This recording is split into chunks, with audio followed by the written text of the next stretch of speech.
Assalamualaikum warahmatullahi wabarakatuh.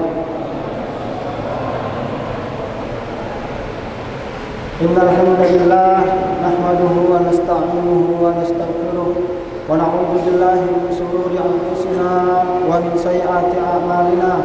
May yahdihillahu fala mudilla lahu wa may yudlil fala hadiya lahu. Asyhadu an la ilaha illallah wahdahu la syarika lahu wa asyhadu anna Muhammadan abduhu wa rasuluh. Ayyuhal hadirun jemaah salat tarawih rahimani wa rahimakumullah. Mari kita panjatkan puji dan syukur kehadirat Allah Subhanahu wa taala yang telah memberikan kita nikmat, terutama nikmat iman, nikmat Islam, juga kesempatan, juga nikmat kesehatan, sehingga kita masih diberikan kesehatan oleh Allah Subhanahu wa taala dan masih kuat dalam menjalankan puasa Ramadan yang ke-7 ini. Hadirin, kemudian salawat dan salam kita hadiahkan kepada junjungan Nabi kita Muhammad sallallahu alaihi wasallam. Ma'asyiral muslimin rahimakumullah. Syahrul Ramadan alladzi unzila fihi al-Qur'an hudal lin-nasi wa bayyinatin minal huda wal furqan. Jadi bulan Ramadan adalah bulan di mana diturunkannya Al-Qur'an sebagai petunjuk dan pembeda. Hadirin, untuk itu, karena bulan Ramadan adalah bulannya Al-Quran, maka mari kita dekatkan diri kita kepada Al-Quran. Ada 4 cara merotal dalam kita membaca Al-Quran. Yang pertama adalah tahqiq. Tahqiq itu membaca dengan sangat pelan untuk dalam rangka pembelajaran, supaya mengetahui makharijul huruf, di mana letak keluarnya huruf-huruf hijaiyah. Kemudian yang kedua adalah tartil. Tartil adalah sebagaimana Allah Subhanahu wa taala berfirman dalam surat Al-Muzammil, "Warattilil Qur'ana tartila." Maka bacalah Al-Qur'an itu dengan perlahan, disertai dengan tadabbur, disertai dengan merenungi ayat-ayat yang kita baca. Kemudian yang ketiga adalah al-hadr. Al-hadr ini membacanya tidak pelan, tidak lambat, tidak pula cepat, sedang-sedang. Ini biasa dipakai para imam sholat. Kemudian yang keempat adalah al-hadr. Al-hadr ini membaca dengan cepat, tapi dengan tetap memakai tajwid, hukum-hukum tajwid dalam membacanya. Ini dengan tujuan untuk agar kita memperbanyak membaca Al-Quran dengan target tertentu. Contoh seperti bulan Ramadan ini, tentunya targetnya dibanding bulan yang lain pasti lebih meningkat. Ada yang 3 hari bisa khatam Al-Quran, bahkan Imam Syafi'i sampai 60 kali dalam khatam Al-Quran. Hadirin sekalian, saya kembali ke poin yang kedua, yaitu warattilil Qur'ana tartila. Maka bacalah Al-Quran itu dengan tartil, dengan perlahan, sembari direnungkan. Maka untuk itu saya ingin menyampaikan 2 ayat saja, 2 ayat. Dan mohon maaf, ini bukan menyinggung bapak-bapak dan ibu sekalian, tapi ini termasuk saya juga sebenarnya tersinggung juga. Tapi namanya sebagaimana hadis riwayat Ahmad, qulil haq walau kana murrun. Katakanlah yang benar walaupun itu pahit. Di dalam surat Al-Baqarah ayat 275 dan 276, Allah Subhanahu wa taala berfirman, "Alladzina ya'kuluna riba la yaqumuna illa kama yaqumul ladzi yatakhabbathu asy-syaitanu minal mas. Jalika bi annahum qalu innamal bai'u mislur riba wa ahallallahu al-bai'a wa harramar riba. Faman ja'ahu mau'izatun mir rabbih fantaha falahu ma salaf wa amruhu Allah wa man 'ada fa ulaika ashabun nar hum fiha khalidun.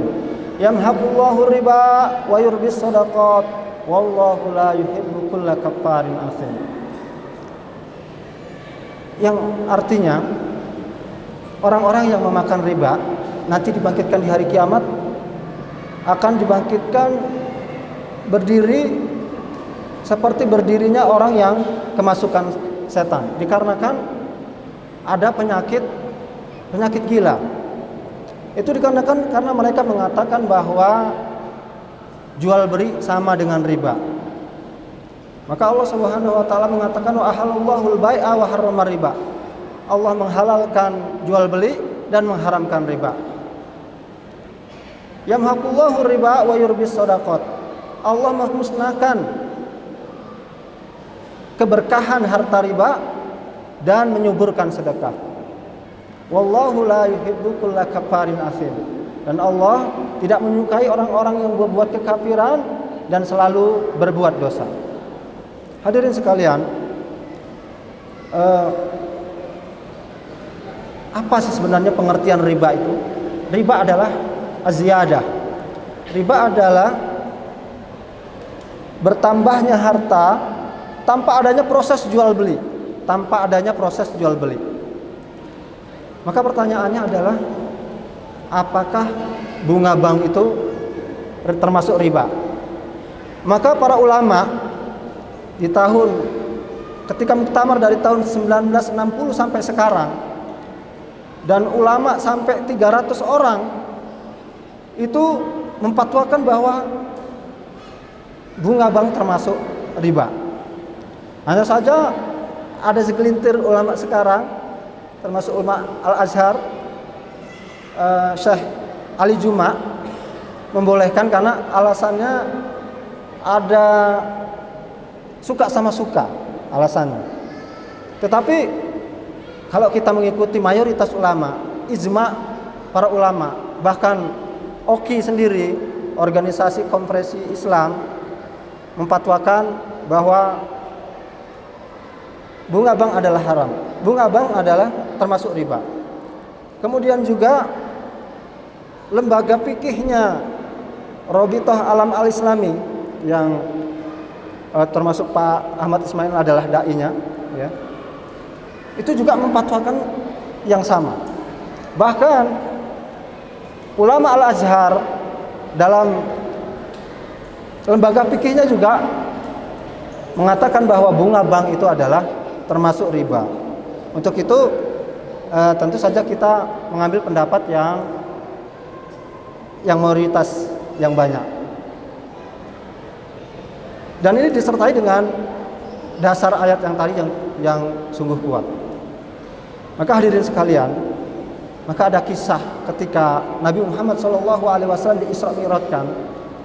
Rasulullah SAW diberikan mukjizat oleh Allah Subhanahu Wa Taala untuk bisa melihat yang diperlihatkan oleh Allah Subhanahu Wa Taala, orang yang disiksa dengan perut yang sangat besar, sebesar rumah.